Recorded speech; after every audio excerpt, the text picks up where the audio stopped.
Jay, welcome to the show, my friend. A pleasure to be here. Thank you for asking me. I've gotten to know you over the last year or so. You've been a mastermind member. Tell people where you're from and the name of your business.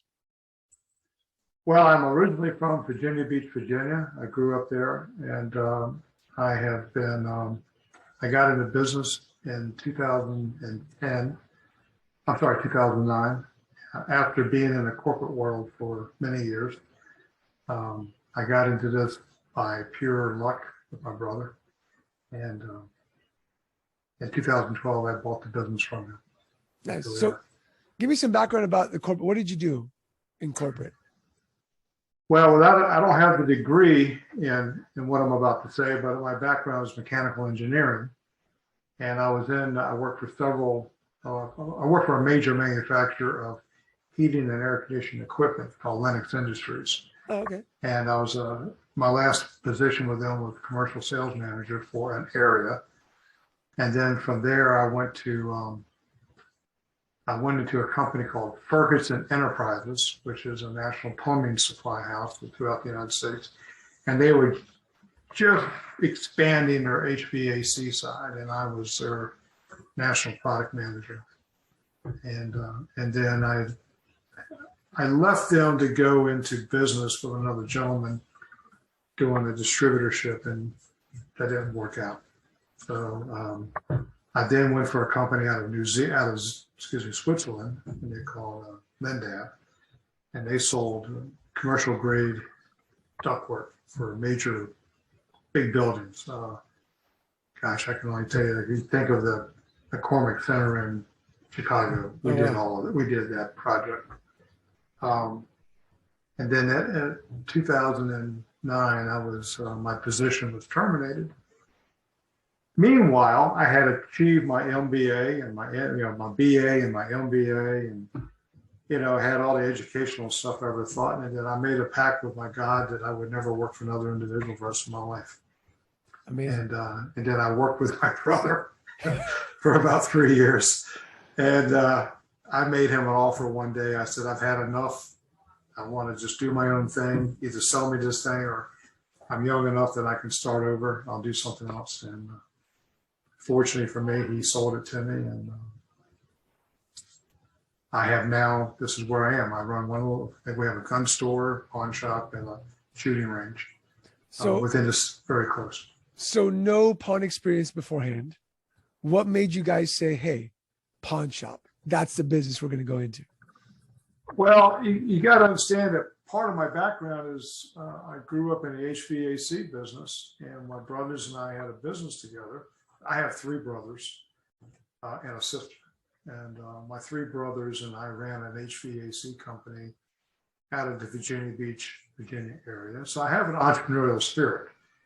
All of my family members, including my sister, were entrepreneurs. I was the only one who went in for the corporate salary type guy.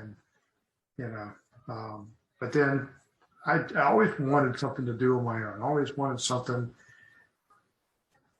I'm going to be a little philosophical here, but there's a still small voice in everybody. And sometimes you just have to listen to that still small voice.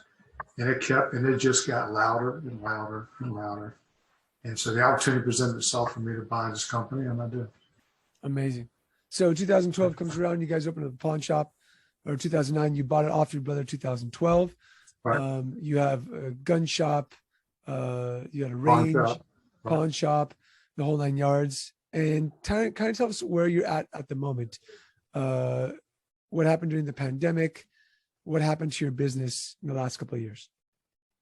Well, hindsight being 2020, I wish I'd done this 20 years ago, but I didn't. The pandemic was phenomenal. It was absolutely phenomenal.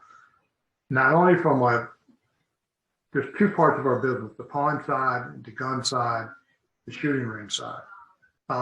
When we got into the pandemic, the gun side went ballistic. We went like a rocket. And not saying that it was very difficult. One, from the standpoint of getting inventory, another from the standpoint of keeping employees motivated. And we were working crazy. I mean, I had 30, 40, 50 people standing outside trying to get into a store. And the lines were enormous. Inventory was starting to go downhill. Anyway, we did very well. Not a lot of words here, but we did very well. On the gun side, the pawn side, we took about a 40% hit on the loan balance. And our retail side suffered tremendously because we didn't have the inventory. And, you know, it's something that I blame myself for not being a bit more understanding about what we needed to do and didn't push fast enough to do some things. But that's always in hindsight. You know, you can always go back and say, shoulda, woulda, coulda, but I didn't. Yeah. So tell me this. I know that, you know, during the pandemic, that's what happened to most people, right? The sales went skyrocketing, no inventory, pawn loans went down. Kind of tell people, what did you learn in the last year? What did you learn about yourself? What did you learn about yourself as a businessman? You've got an BA, an MBA. What did you learn about business during this time? You can never predict the future. As hard as you are, as good as the numbers tell you what's going on, as much as you can put the inventory in there into take your inventory and say, I'm going to buy, 10 of these and 100 of these and 1,000 of these. You just can't predict because unlike what I grew up with in the, when I say grew up, when I was in a corporate world, we dealt with manufacturers. We didn't deal with distributors, and distributors are working with the manufacturers, and it's not just in time. It doesn't happen that way. As much as you would like it to be just in time, it doesn't happen that way. So you're beholden to another company who's trying to get, and you got maybe 30 different distributors out here trying to get the same thing from the same manufacturer. And so anyway, that's what I learned. You can't predict the future, and you can't predict human nature, human behavior. It changes or it comes out sometimes more violently than others, sometimes more crafty than others. And I'm trying to be very selective on my words here. So. I love that you said you can't predict human behavior. I think that pawnbrokers, even though they've been in the business for 30 years, 40 years, 50 years, they want to predict the future. They want to predict human behavior, and they can't, and they get upset, and they get stuck in their ways, and they get angry about it, right? Right. But I'm sorry, go ahead. I just having the mindset of you can't predict human behavior opens you up to just more opportunity, I believe. Well, the thing is, when you try to predict human behavior, it's an old saying that I learned many years ago. It's the minute you think you're right, you're rotten, or ripe, you're rotten, because you can't fix human nature. Human beings are just they're unpredictable. We see it every day in people doing unpredictable things. And as much as you try to understand where they are, and you can't read their minds. You can't predict how they're going to challenge you or the challenges they face. So it's tough. And I gave up on it. I just cannot predict. I don't look at numbers anymore from the standpoint of trying to predict our sales volume or our profitability. I look at the numbers to make sure that I'm not missing the boat, that I'm not missing something that I need to know before it happens. You think that's helped with your success, that feeling of, or the idea of not predicting human nature, and so whatever comes at me is different essentially, and I deal with what I have at the moment, as opposed to thinking what's going to happen with my team, with my people, and they should, and then why didn't they, and those types of things? I'll just go back and say that I have given up on predicting. Love it. I just can't do it. I don't care how much data I have. I just, I can sit back and I can say, oh, we did ABC last year. We sold so much of this, and we lent so much of this money. And no sooner I start thinking that the tide's going to turn, it doesn't work. It doesn't work that way. Is that why, I've gotten to know you and you seem very grounded. You're you're one of the pawnbrokers who is more calm, or maybe you just pretend really well. I don't know. Right? But you're more grounded, you're more calm. And I'll mention, if that's okay with you, you eat very healthy, and, uh, you know, what is it about you that allows for you to elude this calmness in a crazy business? Well, if you had known me 30 years ago, you would not have that conversation about me because I was a total different guy. And I'll say, there's nothing wrong with talking about personal experiences, and I'll say it like it is. I went through a rather tough childhood, had to get through some therapy stuff that I had to deal with, and family issues that I had to deal with. And some of it was very traumatic. And some of it was just, the stuff you got to deal with the family. And that's what I did. And the common effect comes from the standpoint that I do lose my temper. Don't get me wrong. I do lose my temper. But I try very hard when that still small voice says, calm down, leave it alone, think about it before you speak. I have learned to listen to that more than just listening to what comes out of my head. Because sometimes what sounds great in my head does not come out and sound great. So you got to be very cautious with what comes out of my head. First of all, thank you for being transparent. I think that, and I always say, leading with baggage is misleading. And if you're listening to this and you've gone through a traumatic event, or you've got some things that you're holding on to, I think it's crucial to go to therapy, get that out, because in order to lead people, it's very tough to lead people when you've got your past hanging on to you with such a heavy weight. You agree with that? Oh, absolutely. And I'll give you a little story that I heard many, many, many years ago. A psychiatrist that I know was talking to a patient, and the patient was in his early 70s and was just full of vim and vigor. And he was just he was angry, and he had a son that had passed away, and just a lot of stuff. And the psychiatrist said, if you come to me 30 years ago, you wouldn't have felt this way.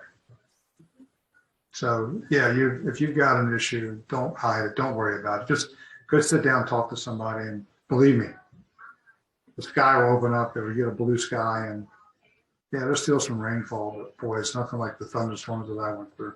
So, I shouldn't say that. Everyone's going to have thunderstorms.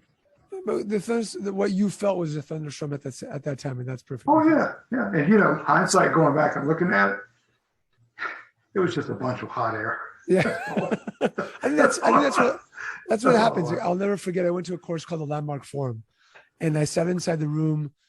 They say it's a 3-day event, which is like 10 years of therapy put into 3 days. And I sat there, woe is me. And one girl stood up and said, hey, I was molested by my uncle. And then somebody else stood up and said, my father was shot. And I was just like, wow, I should walk out of here because I have really nothing going on. It's all a bunch of hot air. I think we just grow up with that, and that's human nature in itself.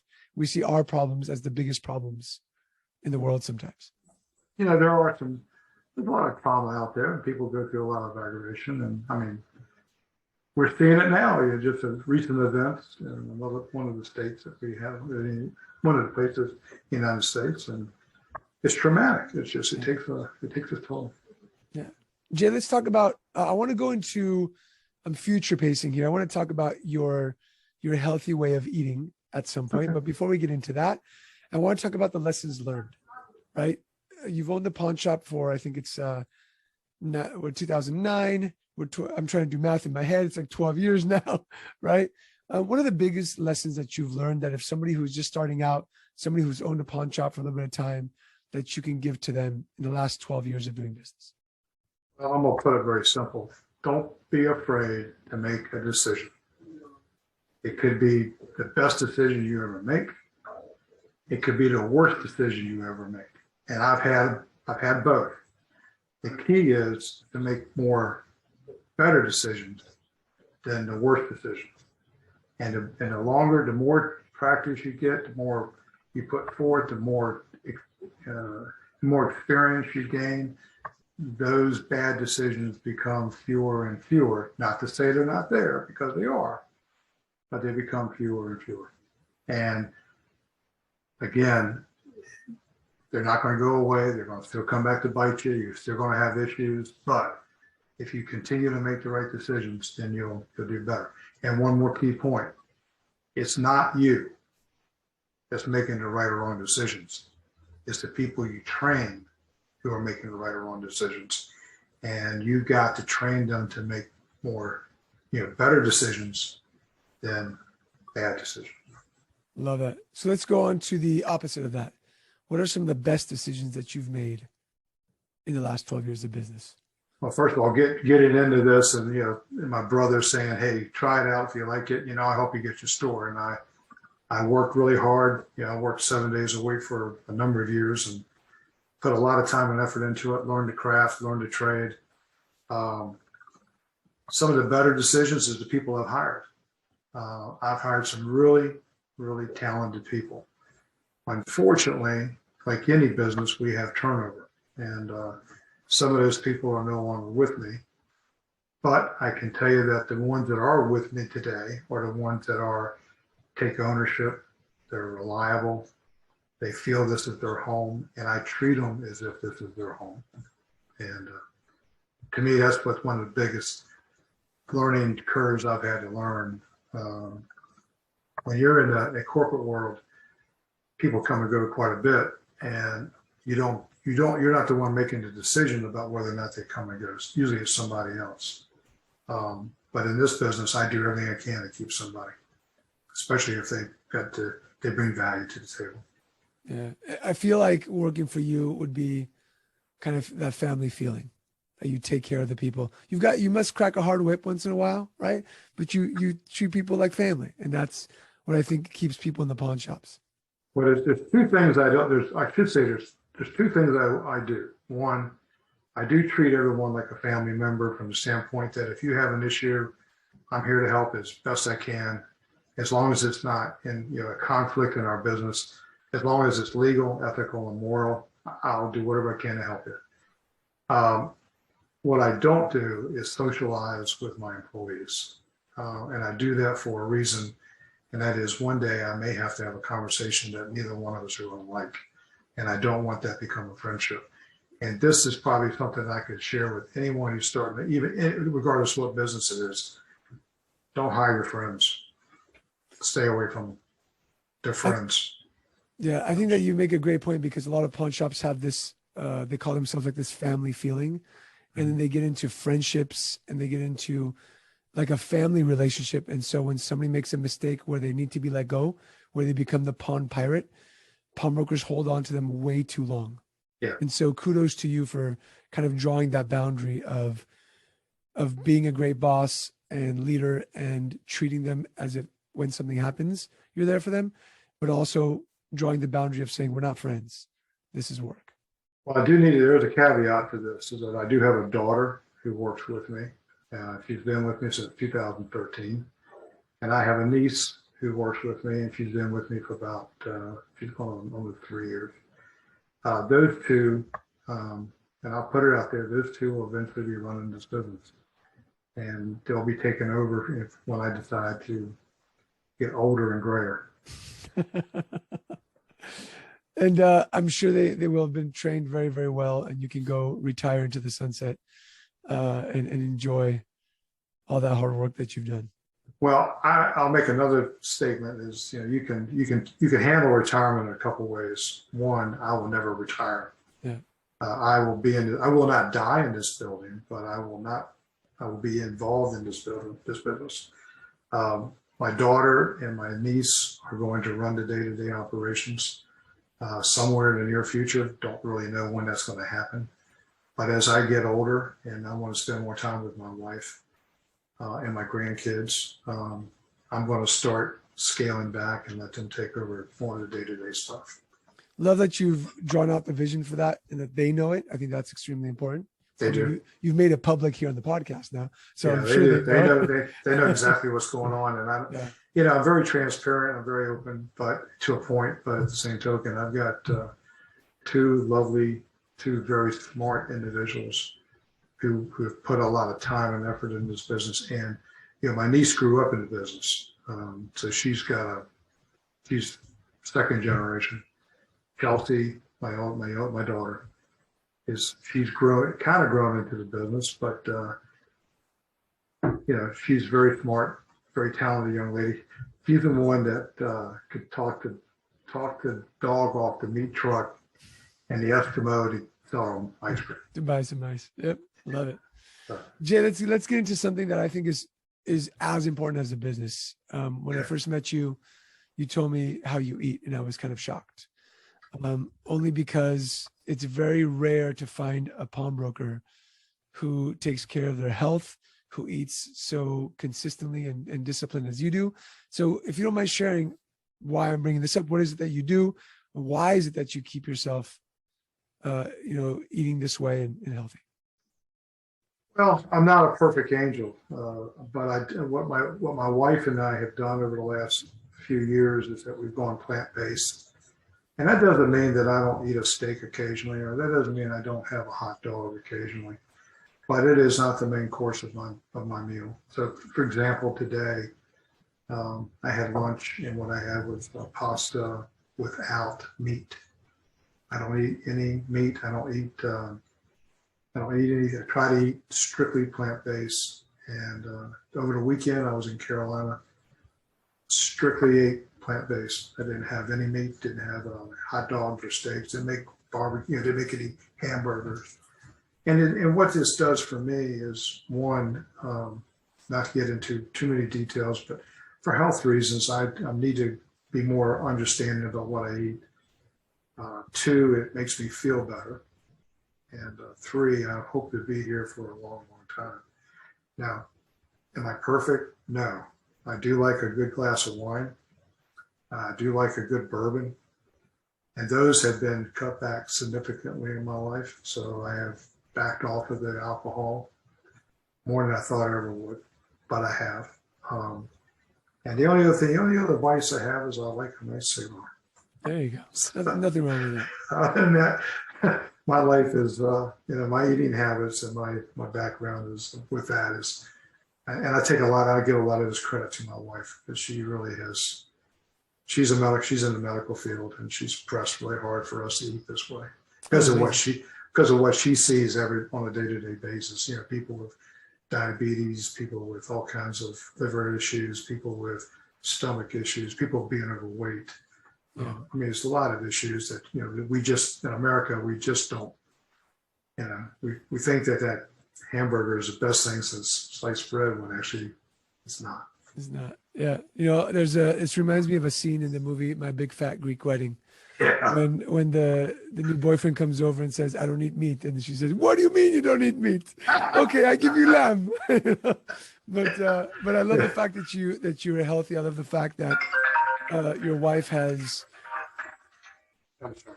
No worries. I love the fact that your wife has pushed this healthy eating onto you so you can last. She wants you around for a while, I'm guessing. If not, she'd be like, "Go eat your cookies and your meat." That's fine. But Jay, it's been an honor to have you on the show, my friend. It's been an honor to have you in the mastermind as well, and to get to know you. I look forward to meeting you in person next year, because we've never really met in person. Any last parting words before you go for the pawn industry? Take a chance. Love it. Love it. For those of you listening to the show,